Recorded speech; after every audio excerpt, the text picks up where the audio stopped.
Hey y'all, back with another video. I know it's been a while. Last video you saw me, I had just graduated from basic training, and that was a few months ago. I actually got out of AIT about a month ago. So yeah, this is gonna be kind of like an update video about like what to expect in AIT when you're getting to your first duty station. Yeah, I didn't really plan this out, but if you have any like questions for me, leave them down below, whether it be about basic training, AIT, getting to your first duty station, like anything, I got you. So I guess I'll start at the beginning. And back in January, I went back to Fort Jackson to go to AIT. If you're 42 Alpha, you will be going to AIT at Fort Jackson. Yeah. The AIT is about 9 weeks long. It goes by fairly quickly. It is a lot. It doesn't go by as fast as basic training because you don't do as much. Like in basic training, you're on the move. Like you're always doing something. You're going there like every day. You're doing something. In AIT, you kind of have a lot of downtime, and that can kind of make things go a little bit slower. Also, you have your phone and stuff, so that I feel like that kind of makes it suck because like in basic training, it's easy to like forget about what's going on like in the real world. Like you don't. I mean, you think about your family, but like you're also thinking about, oh, I need to go to the range today, or oh, I need to beat somebody up in combatives today, right? Like you have to focus on what you're doing, whereas in AIT, you have your phone every day. Well, depending on what AIT you go to. So you can see your family back home doing all this cool shit without you. So that kind of sucks. But yeah, so AIT 9 weeks long. It's split up between black phase and gold phase. Black phase is basically, the only difference is you can go off post once you hit gold phase. So once you're still in black phase, it's like the first 4 or 6 weeks depending on what company you're in. I was in Delta Company, and we didn't hit gold phase till 6 weeks in, whereas Charlie Company hit gold phase. They hit gold phase like three or 4 weeks in, but like every company does it differently. And that's true for like no matter what your MOS is. Like you can watch somebody's video and then be like, oh yeah, so I'm gonna get to keep my phone, and then you'll get to AIT and they'll take your damn phone. So like every place does it differently. So the first 4 weeks, you can't go off post. You can't have civilian clothes. You can't, if you're female, you can't wear makeup. Yeah, and then and once you hit gold phase, you can go off post during certain times on the weekend, which is pretty cool. That first taste of freedom, not gonna lie, it's pretty nice. A lot of people do a lot of stupid shit in AIT, so I would just, make sure you pick the right friends or the right battle buddy system, because a lot of people don't make it out of AIT. So, and it will kind of suck if you spent, 9-10 weeks or whatever it is in basic training busting your ass to get out of there and get to AIT, and you get a little bit of freedom and you fuck it up because you don't know how to handle yourself. Like, and I'm not even gonna lie, so they have several platoons just like anywhere else. So like our company had 3 platoons at the most at one time. It works differently. So like a platoon will come in and it'll be first platoon. 2 weeks later, more people will come in and that'll be second platoon. And then 2 weeks later, more people come in and that'll be third platoon, right? So you're not all on the same phase. You all phase up differently because you all got there at different times and you're on a different stage of school. So I was in third platoon. We had 3 platoons, and we also, when we graduated, there was nobody like behind us. So, and because there's like, Alpha, Bravo, Charlie, whatever, right? So, if I'm moving too fast, just leave me a comment or question below, like if I'm missing something. If you're watching this video, I'm assuming that you're in the military already, like or you just got out of basic training, or you're thinking about joining, so I'm hoping you're kind of like getting my lingo. If I'm saying like certain words that you're not getting, just let me know. So yeah, so for example, our first platoon, probably about 6 or 7 of them didn't make it. And about 16 of them, mind you, the platoon only has 50, maybe 50 people in it. 16 of them didn't walk on graduation day over stupid shit. Not even like I didn't pass my PT test or I failed my class. It was like I was seen on Snapchat making out with somebody else in the platoon, or I got drunk, or I got a tattoo, or I got a piercing, or I got into POV. Yeah, that's another thing. You can't get into like someone else's car that's not a taxi. Like, that's a thing. You can get in Article 15 for that. Like, no lie. So like there are a lot of rules, and they have a lot of expectations. Once you get that freedom, it comes with obviously responsibility. And they're going to see whether or not you can actually do what you're supposed to be doing. So like I said, 16 people didn't walk over dumb stuff. Like, they decided to get themselves a little battle boo, and they got caught. You're not graduating. Now you're going to go back home, and you just busted your ass for all this time to go back home because you couldn't keep your hands off this person for a couple more weeks, you know? So yeah. Another thing to expect, and this is 42 Alpha specific, you're not gonna be doing a lot of Army shit. Like, I mean, you're gonna go to the field, but like not really. And they're also kind of revamping the program, so maybe by the time you get there, it'll be different. Actually, it will. By the time you get there, it'll be a little bit different. So like, cause they were doing like a pilot program for us. So like we didn't ruck at all, which is weird as shit, because you ruck, obviously, in basic training, everybody's gonna ruck, but I guess, you know, 42 Alpha is done, right? So we never rucked. We went on road marches, you know, but we didn't carry a rucksack. You carried an assault pack with like all this shit in it that you don't need, like normal. Like, why do I need to bring extra uniforms if I'm not staying the night here, right? Anyway, so you go on road marches, but they don't really call it a ruck march because you're not carrying a ruck. So yeah, you do go on a couple road marches. You never go to the range. You do get issued a weapon, kind of, sort of. It's not the same weapon you get in basic training. Fuck. I think we got M4s in basic. We might have got M16s. I don't know, but it's very similar to the weapon that you got in basic training. But you are never going to fire a live round, ever. Not even once while you're in AIT, if you're 42 Alpha. Yeah. You're going to fire some blanks when you go to the field, and you have to go through a couple, like, I'm sure if you go through basic training, you've been through Omaha, which is like buddy team live fire. We have to move through lanes. It's kind of like that, but you're firing blanks. You're never going to fire live rounds. You're not going to go to like a regular range and qualify with a weapon or anything like that. So yeah, you get a weapon for part of the time, not the whole 9 weeks. What our company kind of did is they would like issue it to us on a Friday, and then we would go to the field for the weekend, and then once we got back on Monday, they would take the weapon back. So it's, you know, it's not like basic training where you have to like carry this shit around all day, every day, for, you know, the entire time you're there. It's not like that. But yeah, you will have to take the class a few times. You'll have to take it to school. Obviously, if it's a weekend where you have a pass, you're not going to be taking your weapon off post, clearly. So yeah, what else is there? You go to school. Obviously, it's AIT. It's literally just like a school, like classroom. You have your little computer, and you take a test. You take like 11 or 12 tests total. It's not hard. It's not hard at all. Nobody that was in my platoon didn't graduate because of the class portion. You have to try really hard to fail those tests, and even if you fail a test, you can retake it. You get like 1 or 2 chances to retake the test. But if you keep failing, then you're gonna get recycled. But that doesn't happen because it's super duper easy. It's super duper easy. Super duper easy. It's open book, so you can use the regulation. So say I'm a 42 off right, and I'm taking a test over 670-1, which is the regulation on, you know, your wear and appearance of your uniform. You can use the regulation 670-1 while you're taking your test. So if the question is, how big can your bun be? You can look in the regulation. So there's really no reason why you should be failing any test. It's super easy. I actually graduated.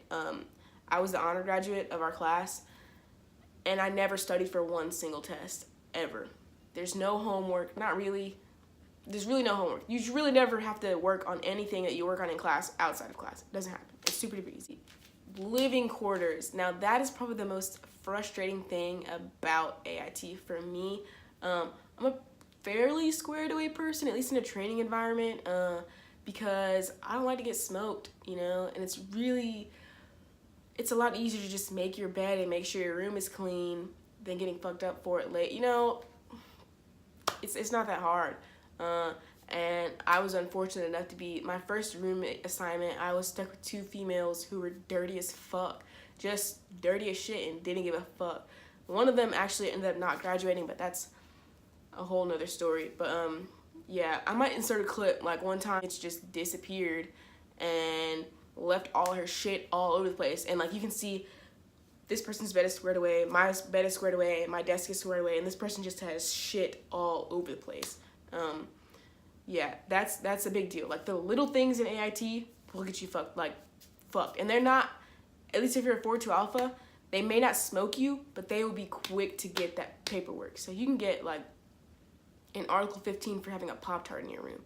You know what I'm saying? So like they may not like put you in the front line arrest, but they'll take your pass away, or they'll give you a counseling statement, or they'll give you an Article 15. And like, yeah, it's not a big idea. I mean, it would be dumb to not graduate because you can't clean your room. So like little shit like that.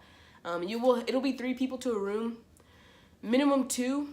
That's just if for whatever reason you have an empty bunk. All the rooms have 3 beds in them. And you have that bathroom that you 3 people share. You have to clean your own room. Obviously, your bed needs to be made just like it would need to be made in basic training. You can have like regular stuff in your room, kind of, sort of. So like, if you wanted to have a fan in your room, you could. If you wanted to buy a little rug for your room, you could. I wouldn't, just because you're gonna have to carry all that shit with you when you graduate. And if you're just getting shipped straight to your duty station, now you have to travel with a big ass rug, or you have to sell it or throw it away. So I really wouldn't go into decorating because you're not gonna be there for very long.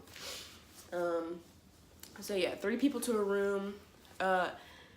It is separated, at least, like I said, depending on where you go, it might be different. The females are on one wing and the males are on another wing. Fraternization is a kind of a big thing in AIT.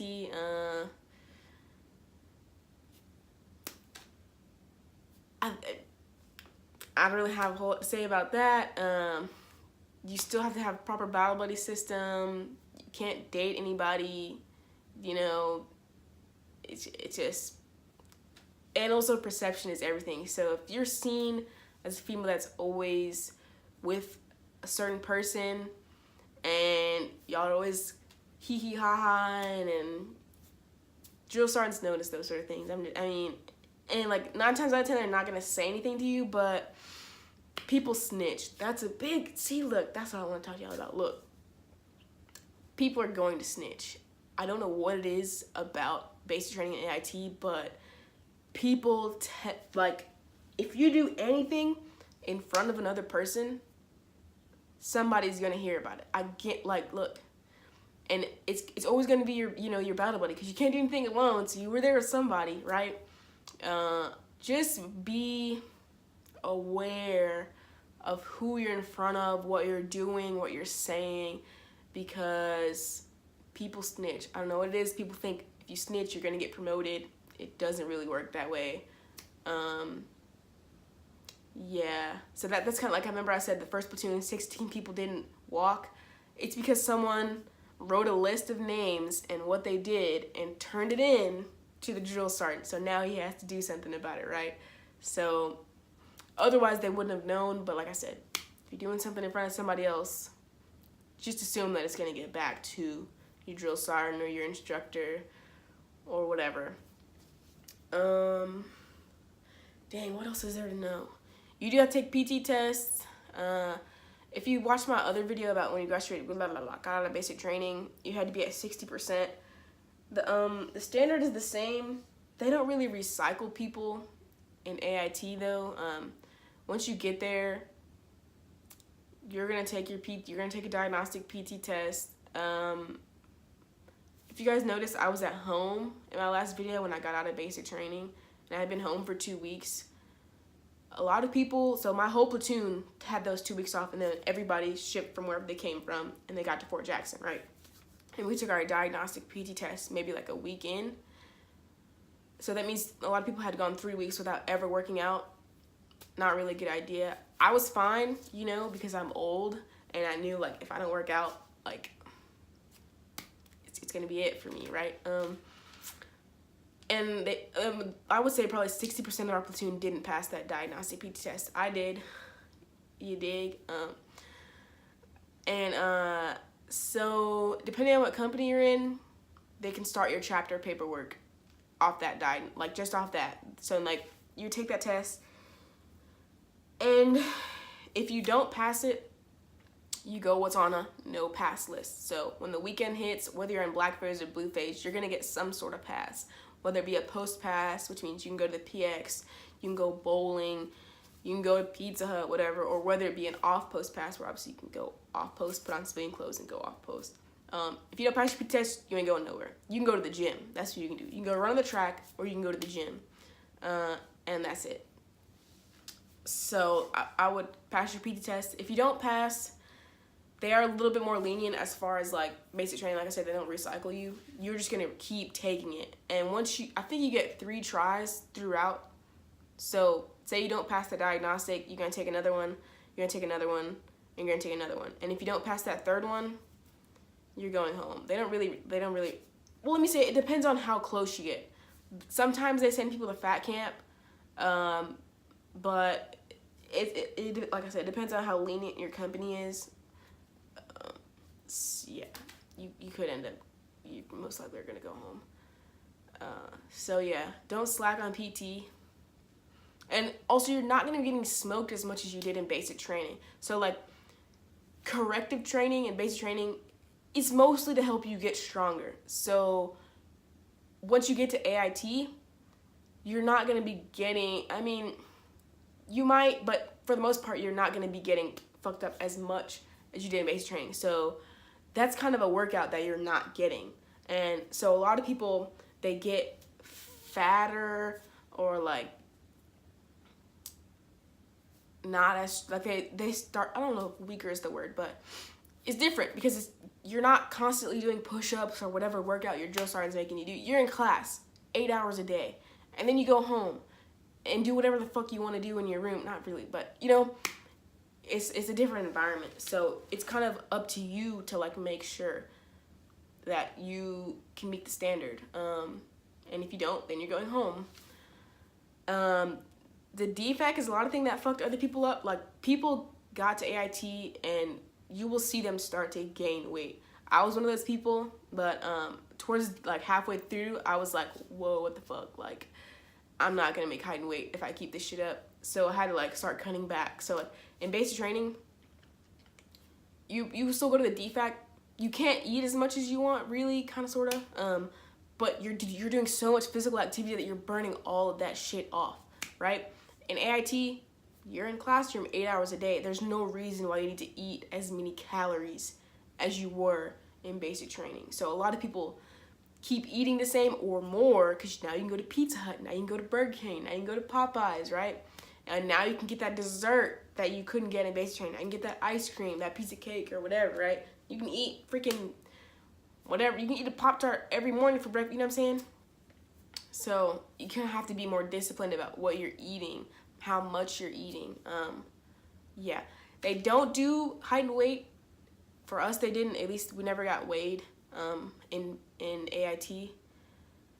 But obviously, once you graduate, you're going to get shipped to your first duty station, and you're going to take a PT test, and you're going to take height and weight. And if you don't pass, then you're going to get flagged. And that flag for height and weight is going to stay, it's going to stay there for 3 years. Like, you can get unflagged, but you're going to stay in the Army Body Composition Program for at least 3 years. So, it's something to think about. Don't put on too much weight while you're in AIT. I can't really think of anything else that's pertinent. Get to keep your phone. That depends, once again, on where you go, where your MOS is. Oh, I guess I'll just give you an update. can't like say a whole lot about that. But I did get stationed in Fort Benning, Georgia, which is still fucking TRADOC, which kind of sucks. But I mean, it's just part of the journey. So I'd say about 5 people got sent to Germany in my platoon. A lot of people got Fort Hood. Nobody got sent to Korea. Nobody got sent to Kuwait. Nobody got sent to Hawaii, which is where I really wanted to go. So yeah, probably about halfway through, your assignments will come down and your drill sergeant will like pull up, or maybe your instructor will tell you, and they'll just sit you guys down and tell everybody where you're going, and that's it. Like it can happen like up to like 4 weeks in. Like other people who have longer AITs, maybe it takes longer. I'm not really sure, but I got mine about 4 weeks in. They told me I was getting sent to Fort Benning. And then that's the last you hear about it until graduation week. And then they like get your plane ticket ready. If you have a family, like you have to get that stuff put on your orders, so like all of your stuff can get shipped from your house to wherever you're going. Yeah, so yeah, I'm in Fort Benning. I'm not gonna tell you guys what unit I'm in just because it's kind of like, you know. But if you're at Fort Benning, holla at your girl. Not if you're in basic training though, or AIT, because you can get in trouble for that. I can't. I'm sorry. If you're a trainee, we can't. You know, that shit is period. You know. But if you're stationed here, holla at your girl, because I don't have any friends. And I've been here a month. It's really lonely. But I'm just kidding. Yeah, so yeah. If you have any questions about AIT, how that works. Ooh, before I let you go, reclassing. If you fail, like remember I said it's really hard to fail a test. It does happen. If you fail, then you'll get reclass where they like pick an MOS for you and send you away to some other AIT and you'll have to start all over. But that never happened. We did have people that failed other AITs that got sent to us. So we never had anybody fail us and sent somewhere else, but we had some 68 whiskeys, which is a combat medic, which is like dumb hard to do, that failed and they got reclassed to 42 Alpha. Like they didn't get to pick it. The Army just picked it for them. And they had to start AIT all over again. So at this point, you've been in the Army like a year, and you're still in AIT, and you're supposed to graduate back in September. So yeah, that's one thing to think about. But yeah, so that's it. If you guys have any questions, for me, I keep fixing my thing. I have a big head, and this is like hurting me. If you guys have any questions for me, just leave them down below. And I'll get to them. So yeah.